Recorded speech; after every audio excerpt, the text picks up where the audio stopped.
قرآن مجید میں 5 جگہ اللہ کے حق کے بعد فوراً والدین کا حق ہے۔ وَقَضَىٰ رَبُّكَ أَلَّا تَعْبُدُوا إِلَّا إِيَّاهُ وَبِالْوَالِدَيْنِ إِحْسَانًا، تیرے رب نے فیصلہ کر دیا ہے کہ اس کے سوا کسی کی بندگی نہیں کرو گے اور والدین کے ساتھ نیک سلوک کرو گے۔ اللہ کے حکم کے بعد، اللہ کے حق کے بعد والدین کا حق ہے۔ سورہ لقمان میں انشکر لی ولوالدیک، شکر ادا کرو میرا بھی اور اپنے والدین کا بھی۔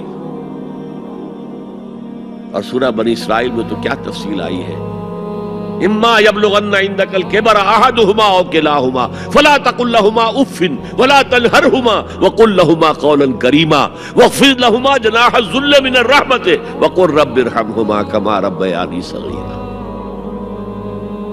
اگر تمہارے والدین میں سے ایک یا دونوں تمہارے پاس بڑھاپے کی عمر کو پہنچ ہی جائیں، انہیں کبھی اف تک نہ کہنا، دل نہ توڑنا ان کا، چھاتی چوڑی کر کے بات نہ کرنا، ان سے کندھے جھکا کر بات کرنا، ادب سے گفتگو کرنا۔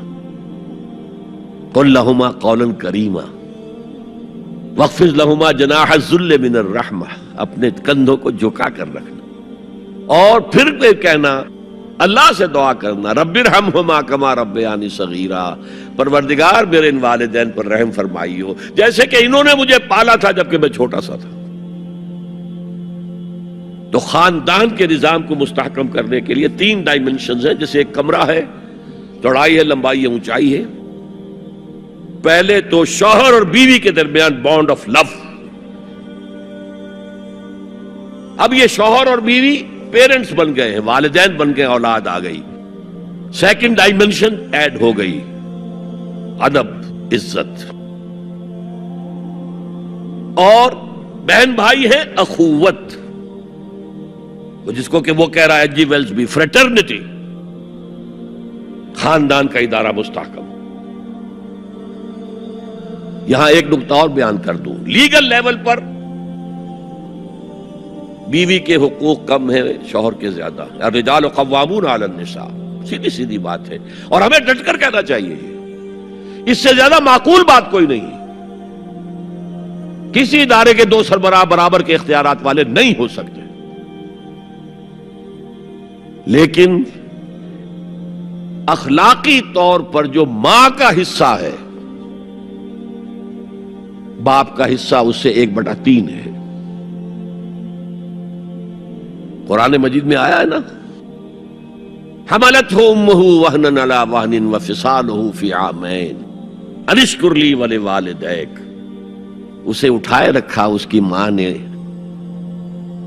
اپنے پیٹ میں، کمزوری پر کمزوری جھیل، کمزوری تو ہو رہی ہے، اس کا خون چوس رہا ہے اندر، جونک جو ہے وہ چوس رہی ہے خون اس کا، اور سب ماؤں کو تو اتنی نرشمنٹ موجود نہیں ہوتی کہ آپ پریگننسی میں اس کے لیے ضروری نرشمنٹ فراہم کر دیں۔ وہنن علی وہن، کمزوری پر کمزوری جھیل کر بھی اپنے پیٹ میں اٹھائے رکھا، وفصالہ فی عامین، اور پھر دودھ چھڑانا ہوا 2 سالوں میں، وہ جونک جو ہے وہ پھر اس کی چھاتیوں سے چمٹ گئی، لہذا اس کا حق 3 گنا زیادہ ہے باپ سے۔ ایک صحابی حضور سے پوچھتے ہیں، حضور میرے حسن سلوک کا اولین مستحق کون ہے؟ فرمایا تمہاری والدہ۔ پھر پوچھا ان کے بعد کون؟ پھر کہا تمہاری والدہ۔ پھر پوچھا ان کے بعد کون؟ پھر کہا تمہاری والدہ۔ پھر پوچھا ان کے بعد کون؟ تو کہا تمہارے والد۔ 3 درجے۔ اور یہ جو فرمایا الجنت تحت اقدام الامہات، جنت تو ماؤں کے قدموں تلے ہے، یہ باپ کے بارے میں تو نہیں فرمایا،